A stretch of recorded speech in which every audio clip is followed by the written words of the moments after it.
मी शिवाजी धोंडीराम पेंढारे, राहणार ढोरकीन, तालुका पैठण, जिल्हा औरंगाबाद.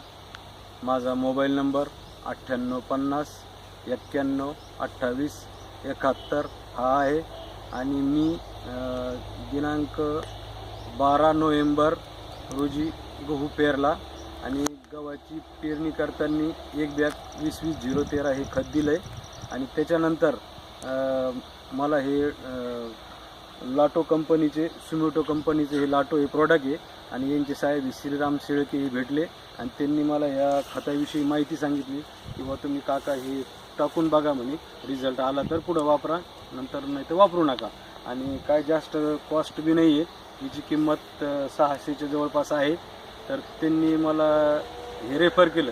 त्याच्यानंतर मी ट्रायल म्हणून 1 किलो प्रॉडक्ट त्यांच्याकडूनच घेतलं आणि ते एका पट्ट्यामध्ये टाकलं.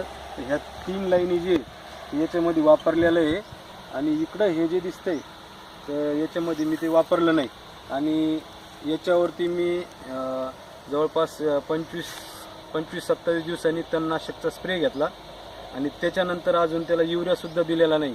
तर मला त्याचा फरक जाणवला, कारण की हे जे दिसतंय इकडं तर याच्यामध्ये जवळपास चूड भरपूर केली, हे रान सर्व झाकाळलेलं आहे आणि पानं पण थोडे रुंद झाले आणि याचे थोडे पिवळसरपणा आहे आणि थोडा पातळ म्हणजे मधलं रानसुद्धा दिसतंय. पण एकाच दिवशी तणनाशक मारलेलं आहे आणि मला दोन्हीतही फरक जाणवतो, कारण की जिथं तणनाशक मारलेलं आहे इकडं पण मारलं होतं आणि इकडं पण एक सोबतच मारलेलं आहे. तर मला हा फरक जाणवला की बाबा इकडं चूड जास्त केली हे अगोदर खत टाकलं असल्यामुळे आणि इकडं चूड नाही आहे. तर तरी बी हे एकरी 4 किलोची शिफारस आहे त्यांची एक बॅगची. तर साधारण एका एकरला 4 किलो टाकलं तर 100% रिझल्ट येतो. तर आज मला असा पस्तावा झाला की त्याच वेळेस जर समजा पूर्ण याला टाकलं असतं तर 100% सगळा गहू सारखाच दिसला असता.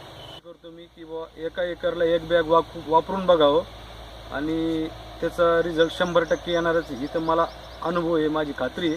तसंच तुम्हीही अनुभव घ्यावा अशी माझी इच्छा आहे. धन्यवाद.